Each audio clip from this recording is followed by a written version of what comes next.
જો તમે લોકો ગુજરાતમાં આયુર્વેદિક કે હોમિયોપેથિક કોર્સમાં એડમિશન લેવા માંગતા હોય તો આયુર્વેદિક અને હોમિયોપેથિકમાં ગુજરાત ગવર્મેન્ટ દ્વારા કેટલી સ્કોલરશિપ આપવામાં આવે છે, એકસાથે તમે કેટલી સ્કોલરશિપનો લાભ લઈ શકો છો, કેટેગરી વાઇઝ તમારે કઈ સ્કોલરશિપનું ફોર્મ ભરવું જોઈએ જેથી કરીને મહત્તમ રકમ તમને મળી શકે. આ ઉપરાંત પણ અન્ય ઘણી માહિતી છે એની આપણે વિડીયોમાં ચર્ચા કરવાની છીએ. જેટલી પણ ગુજરાતમાં ગવર્મેન્ટ એટલે કે સરકાર દ્વારા સ્કોલરશિપ આપવામાં આવે છે એ તમામ સ્કોલરશિપની માહિતી તમને આ વિડીયોમાં મળી જશે. એટલે કે એ ટુ ઝેડ માહિતી તમને મળી જશે. બીજો કોઈ પણ વિડીયો જોવાની તમને જરૂરત છે તે રહેશે નહીં.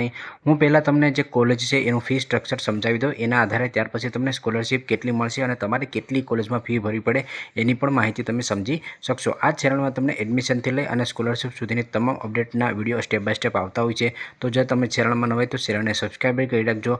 ઘણીવાર વિડીયો બનાવવાનો સમય ના મળતો હોય તો હું ડેઇલી અપડેટ ઇન્સ્ટાગ્રામ પેજમાં આપી દેતો હોઉં છું, તો ઇન્સ્ટાગ્રામ પેજને પણ ફોલો કરી લેજો. સરકારી કોલેજમાં એડમિશન મળે તો એમાં ખૂબ જ ઓછી ફી હોય છે, એટલે આરામથી વિદ્યાર્થી અથવા માતા પિતા ફી છે તે ભરી શકે. સેલ્ફ ફાઇનાન્સ કોલેજની વાત કરું આયુર્વેદિકમાં તો 2.5 લાખથી લઈ અને 4.5 લાખ સુધી ફી સ્ટ્રક્ચર રહેશે.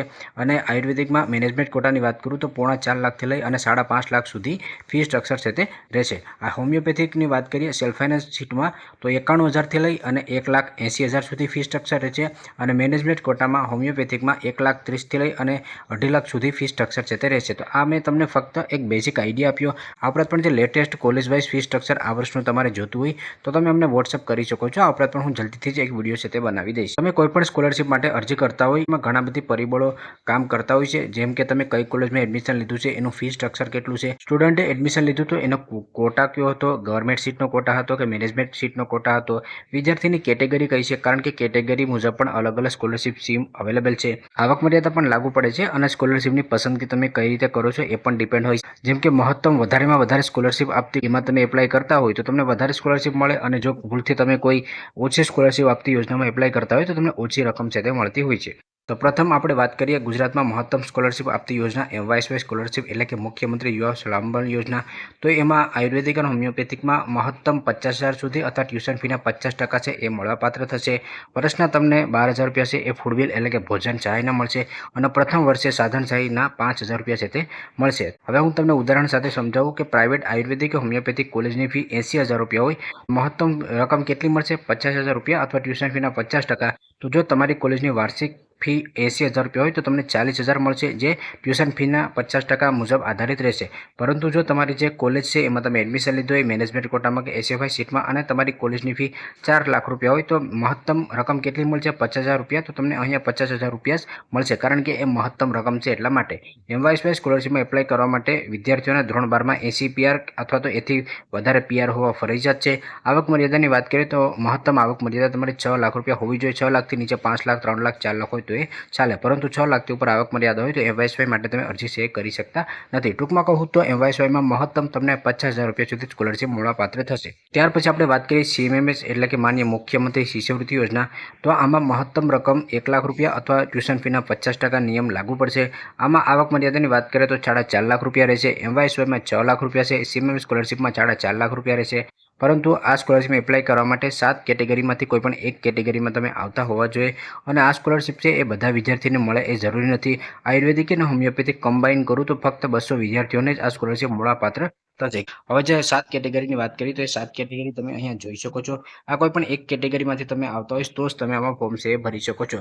જેમ કે 50%થી ઓછી મહિલા સાક્ષરતા દર ધરાવતી તાલુકાની કન્યાઓ, તો એની ઓલરેડી પોસ્ટ મેં ઇન્સ્ટાગ્રામ પેજમાં કરેલી છે, અથવા CMMS વેબસાઇટમાં પણ એ લિસ્ટ તમને મળી જશે.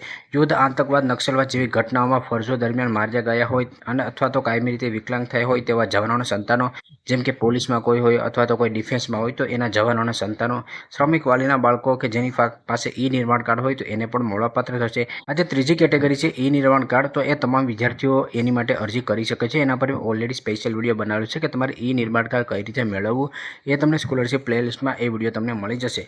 બીજું 40% કે વધુ વિકલાંગતા ધરાવતા વાલીના બાળકો હોય અથવા વિદ્યાર્થી પોતે વિકલાંગતા ધરાવતા હોય, વિધવા મહિલાના બાળકો હોય કે જેના પિતા છે એ મૃત્યુ પામ્યા હોય, અનાથ બાળકો કે જેના માતા પિતા બંને મૃત્યુ પામ્યા હોય, અથવા તો ડિવોર્સી કે ત્યક્તા મહિલાના બાળકો કે જેની માતાના ડિવોર્સ થયેલા હોય તો એને પણ મળવાપાત્ર થશે. આમાંથી કોઈ પણ એક કેટેગરીમાંથી તમે આવતા હોય તો એનું સર્ટિફિકેટ પણ તમારે રજૂ કરવાનું હોય છે.